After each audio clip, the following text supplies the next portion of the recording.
Okay, good night of Shabbos. We're continuing in Parshat Vayigash and Hachaim, Perek Mem Zayin, Pasuk Yud Tezvav and Tezayin. We know that Yosef Atzadik, not only did he tell the people of Mitzrayim to gather food, but he himself set up a whole logistic and warehouse system of food, of grain, to be used in order to be able to support and to feed Mitzrayim. Yosef Atzadik understood and he knew, Al-Pi Ruach Hakadosh and Siyat D'Shmai, that the people of Mitzrayim would not have enough food, as was the case, and therefore he himself set up an entire system in order to feed not just Mitzrayim, but also the entire world. And the way Yosef set it up was done in a way to maximize the amount of food that the people are going to actually need. As we're going to see in a second, Yosef Atzadik planned, or by design, set up the system in a way to gather as much money from Mitzrayim in order that it should end up eventually being in the hands of Klal Yisrael.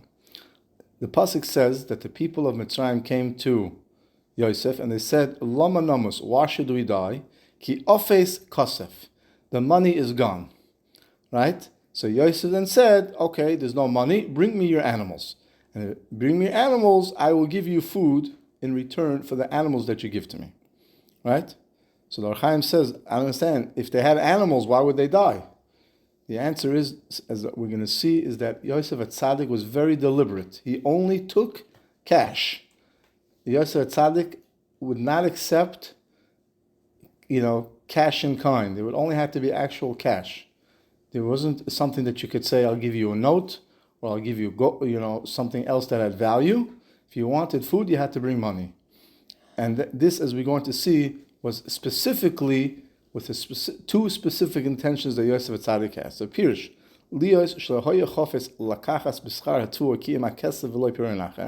initially, Yosef only wanted to take money for the food and nothing else. As we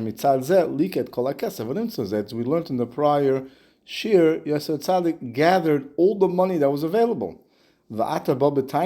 Now the Egyptians came and said, "L'tam shetam hakesef, there's no more money. So why should we die? We can give you shavei kesef."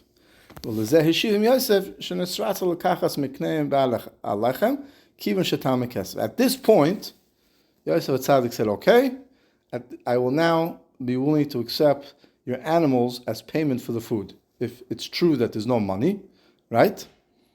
Then I'll take the money." And Hachaim is medaktek in a very interesting word that Yosef Atzadik says, Im ofes kesef, if the money is really gone. What do you mean if the money is really gone? Because Yosef really didn't believe them. As we're going to see why he didn't really believe them. But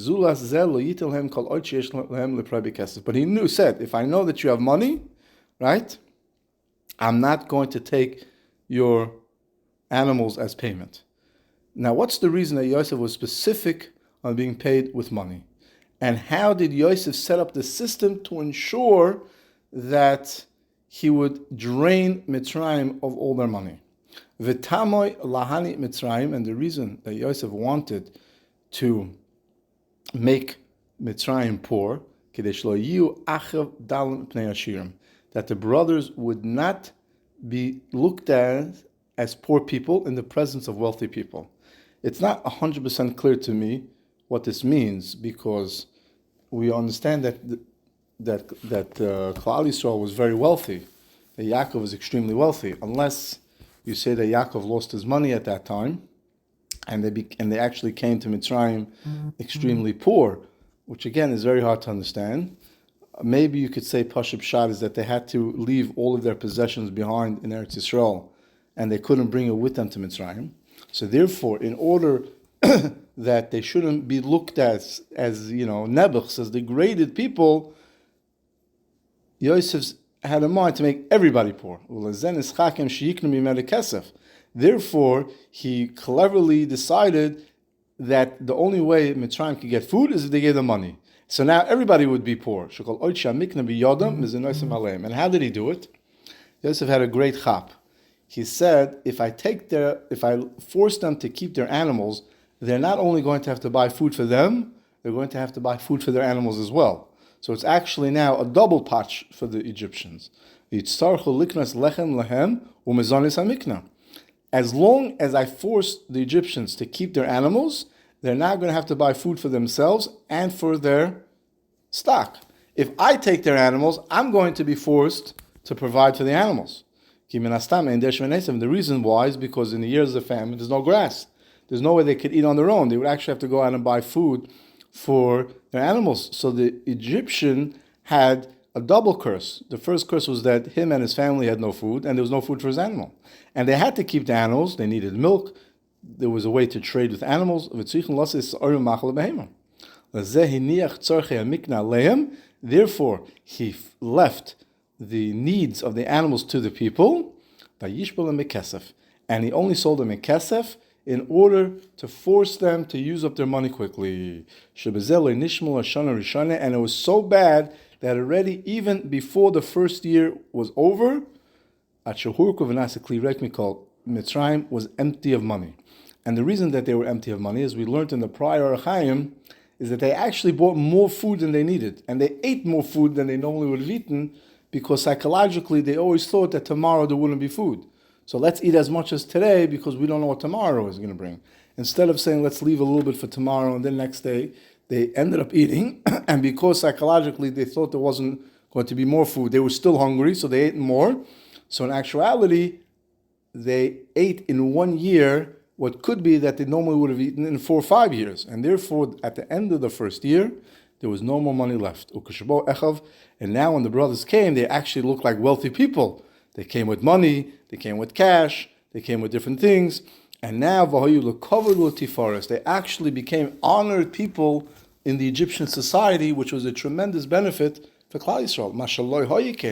Where it would not have been the case, if Yosef Tzaddik would have taken the livestock from the people of Mitzrayim, so the Egyptians wouldn't have the burden of also having to feed their animals.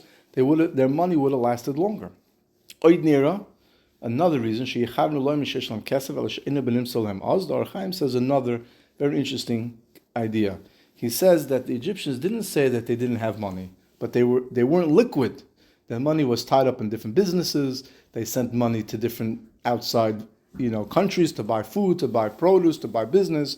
So it wasn't that they didn't have actual money in hand, but their money wasn't available. It was tied up. So therefore, Yosef said, no problem. As long as your money is tied up, I'll take, cash equivalents. But once the money comes back, I'm going to take your money, only will take your money. So we see this idea that Yosef was extremely smart, as we learned already a few times in last week's Parshat. Yosef set up the system by design in a way to force Mitzrayim to be totally dependent on him. Most of it was done in order that the brothers, Klal Yisrael, should not be considered mevuzah, degraded in the eyes of the Egyptians, and on the contrary, they were looked as honored, elite people and gave them kavod, and that helped the job that the Klal Yisrael had to do in Mitzrayim, which is, as we learned, to pull out the nitzotzes, kedushas that were trapped there in order to be able to eventually go out to Eretz Yisrael.